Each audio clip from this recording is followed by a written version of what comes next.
minta perhatiannya sebentar ya. Sebelumnya terima kasih karena sudah memberikan kami kesempatan untuk mempresentasikan perusahaan kami, yaitu perusahaan Data Hall. Sebelum mulai presentasi ini, izinkan kami untuk memperkenalkan diri. Perkenalkan, nama saya Susanti Maharani, kalian bisa panggil aku Susan.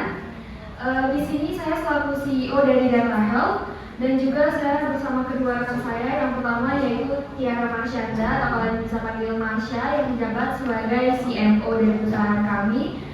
Serta the one and only man in this company, Muhammad Nur Fuad, atau kalian bisa panggil Fuad, yang menjabat sebagai CTO dari perusahaan kami. Baik, saya akan menjelaskan terlebih dahulu terkait bisnis kami. Jadi sebelumnya bisnis kami ini merupakan bisnis B2B atau business to business dan B2G atau business to government. Di sini juga ada tulisan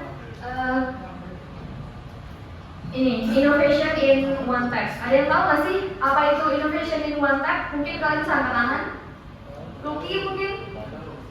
Jadi innovation in one tap ini singkat saja ini adalah inovasi dalam satu sentuhan gitu ya. Kalian penasaran nggak sih inovasi dalam satu sentuhan itu apa sih sebenarnya? Mungkin bisa. Oh iya. Oke, jadi sebelum lanjut untuk yang lebih dalam lagi dalam perusahaan kami, saya akan menceritakan sedikit pengalaman yang cukup membagongkan gitu. Nah, ini ada pengalaman saya sendiri pada hari Jumat 5 Agustus tahun 2022, tepatnya 3 tahun lalu ya, atau 2 tahun lalu. Itu saya mengalami insiden kecelakaan yang sangat parah. Kalian bisa lihat di sini, saya terkapar tidak berdaya. Itu kaki saya posisinya patah, dan pada saat itu saya tidak ada wali sama sekali karena orang tua saya lagi di luar kota, sehingga dengan kondisi saya seperti ini harus dilarikan ke UGD dan dibantu oleh warga sekitar tentunya karena tidak ada wali ya pada saat itu.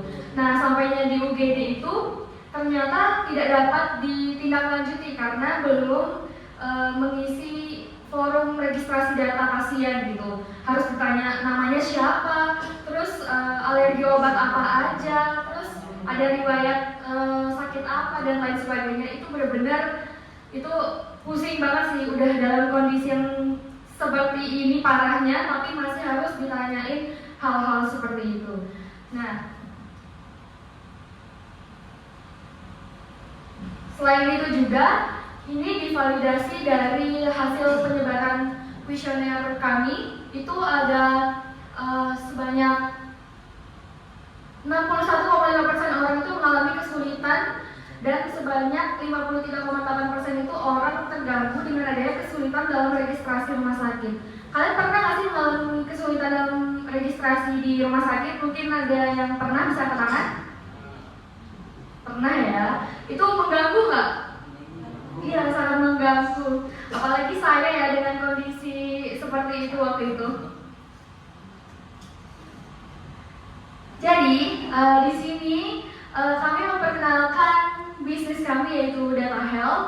Seperti yang saya jelaskan tadi, ada di sini innovation in one tap, inovasi dalam satu kali sentuh. Itu merupakan alat digital berupa tag and fiche berukuran kecil dan mudah untuk dibawa kemana-mana. Memiliki kegunaan untuk menyimpan data pribadi yang akan memudahkan tahap registrasi dalam rumah sakit. Alat ini bekerja dengan cara melekatkan 2 perangkat elektronik, lalu pengguna dapat melakukan sidik jari sehingga semua data yang disimpan di dalam tag and fiche ini akan muncul. Nah, di sini ada spesifikasinya, stiker tag and fiche berukuran kecil dan mudah untuk dibawa kemana-mana. NFC,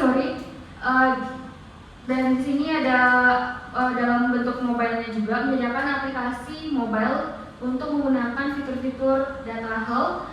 Terus di sini juga menggunakan Cyber Protect, di mana produk ini menggunakan sistem keamanan Hill Chipper untuk menjamin keamanan data. Serta di sini ada layanan, kami menyediakan layanan kustomisasi produk untuk instansi-instansi kesehatan. Selanjutnya di sini ada positioning maps and competitive advantage. Di sini kami menggunakan ukuran fitur yang kompleks serta teknologi yang memadai gitu. Di sini posisi kami berada di fitur yang kompleks dan teknologi yang memadai karena Data Hub ini menyediakan aplikasi. Selain itu juga ada perangkat fisiknya gitu yang berupa stiker tag NVC tadi. Nah, Data Health menawarkan solusi kesehatan yang didukung oleh teknologi NVC untuk memudahkan proses registrasi pasien di rumah sakit atau klinik. Pasien cukup menempelkan tag NVC untuk mengakses data diri dan informasi medis mereka.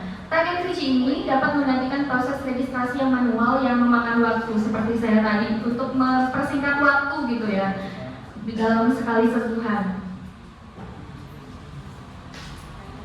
Nah, di sini ada bisnis proses. Kalau kalian masih bingung, sebenarnya gimana sih singkatnya tentang bisnis kami itu ada tahap pertama. Di sini resepsionis akan meminta pasien untuk memindai tag NVC Data Hub guna melakukan pendaftaran dan menerima data diri pasien. Pemindaian ini berfungsi untuk mengelola data pribadi serta riwayat kesehatan. Jadi kalian datang ke resepsionis untuk scan tag NVC ini. Tahap kedua, selama pemeriksaan dokter akan mengetahui riwayat kesehatan pasien melalui data yang diterima dari pihak resepsionis. Setelah pemeriksaan selesai, pasien akan diberikan data terkait keluhan dan resep obat yang didapatkan di bagian kasir. Tahap ketiga, pasien akan melakukan transaksi dan setelah selesai transaksi, pihak layanan kesehatan akan menambahkan riwayat pelayanan ke dalam data home pasien. Nah, jadi setelah kalian melakukan transaksi itu bakal diupdate gitu untuk riwayat pelayanan ke dalam data home mobile-nya. Tahap keempat, setelah pasien menyelesaikan pengobatan, riwayat medis yang mencakup lokasi pelayanan, diagnosis penyakit, dan resep obat akan otomatis muncul di aplikasi Data Health setelah kalian update tadi melakukan transaksi tersebut. Dan tahap yang terakhir, pasien dapat menebus obat ke apotek yang dirujuk oleh pihak instansi kesehatan. Nah, di sini kami juga menyediakan future plan ya. Ini ada program CSR, di mana program layanan kesehatan ke desa-desa di Indonesia yang melibatkan dokter, perawat, relawan, dan tim Data Health dengan alokasi waktu 10 hari setiap daerah. Kegiatan yang dilakukan itu berupa penyuluhan kesehatan, pemeriksaan dan pengobatan medis dasar dan gigi, pemeriksaan kesehatan lansia serta ibu dan anak, vaksinasi, kampanye kebersihan lingkungan. Nah, di sini juga ada langkah hijau Data Health, program inisiatif berkelanjutan untuk mendukung pelestarian lingkungan melalui kontribusi dalam penanaman pohon. Pengguna juga ikut berkontribusi mendanai penanaman pohon ini setiap membayar layanan pelanggan. Dengan foto, setiap pembayaran Anda menjadi pohon baru untuk dunia. Mengandung pesan bahwa setiap transaksi bukan hanya sekedar pembayaran, tetapi juga investasi bagi masa depan bumi kita. Jadi setiap kalian menggunakan produk kami itu bukan cuma kami yang diuntungkan, tapi kami juga mendukung keberlanjutan yang dari program keberlanjutan dari pemerintah. Nah, di sini ada Data Health Mobile. Di sini ada prototipe yang kami tampilkan di sini. Mungkin kalian bisa scan ini untuk lihat lebih lanjutnya lagi agar saya mudah untuk menjelaskan fitur-fitur apa saja sih yang ada di dalam aplikasi mobile Data Health. Di sini ada nanti kalian scan aja ya, karena ini waktunya untuk mempersingkat waktu. Nah, di sini ada financial component, mulai dari pemasaran, produk, operasional. Saya jelaskan semuanya di sini. Dari pemasarannya ada pemasaran digital, offline, pemasaran event, influencer marketing untuk produknya, dari komponen-komponen produknya, infrastruktur teknologi, uji coba, update dan maintenance, serta di operasionalnya ada biaya gaji dan sewa, beban operasional dan logistik, pelatihan, hukum dan kepatuhan. Nah, yang terakhir itu ada asumsi harga untuk setiap produknya. Di sini ada HPP produk per unitnya itu sebesar 45.000 dengan asumsi target produksi adalah 1.000 unit untuk setiap instansi kesehatan yang bekerja sama dengan kami. Di sini ada total komponen biayanya. Marketing itu akan menghabiskan sebesar 10.735.730 rupiah. Produksinya sebesar 141.715.000 rupiah. dan operasionalnya sebesar 278.300 rupiah. Untuk selanjutnya lebih selengkapnya kalian bisa cek di BINUS semuanya. Sekian dari presentasi perusahaan kami. Terima kasih.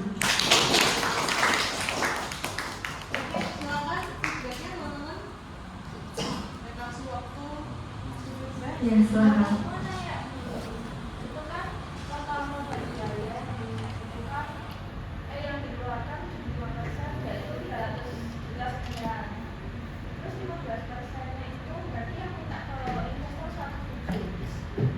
Iya, betul.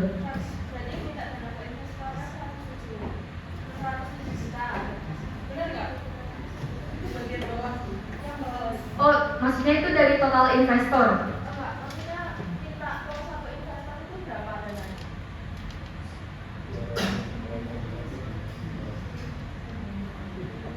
Maksudnya 15% itu nanti biaya yang didapatkan dari seluruh investor. Estimasi yang kita reach dari investor itu hitungan kasarnya sebesar 15% gitu. Jadi mau ada beberapa investor gitu? Iya, kurang lebih seperti itu. Terus nanti misalnya kalau ada yang mau investor dan dapat ya itu pengembalian dananya lewat apa?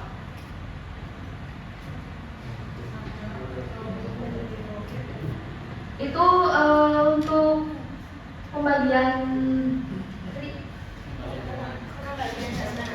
pengembalian dananya itu kita dalam bentuk saham, maksudnya kepemilikan saham.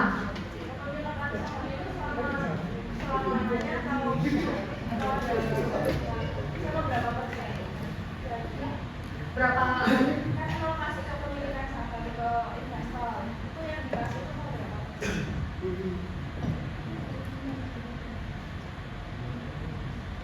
Tadi nanya berapanya ya? Iya. Oh, tadi untuk estimasi hitungan kasarnya ya, ini untuk pemilikan sahamnya itu sebesar 15%, dan untuk pembagian keuntungannya itu 5% gitu. Pembagian keuntungan itu selama-lamanya atau selama berapa tahun?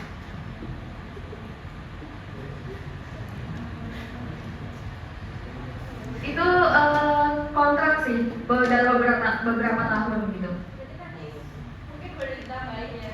Iya, soalnya tadi nggak cukup.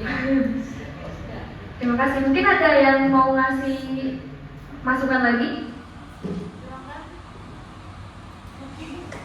Saya apresiasi aja sih karena presentasinya bagus. Mirip apa ya, kalau di slide itu udah ada medis-medisnya, udah ada file medisnya, jadi Terima kasih Luki. Mungkin ada yang mau ngasih masukan atau pertanyaan lagi?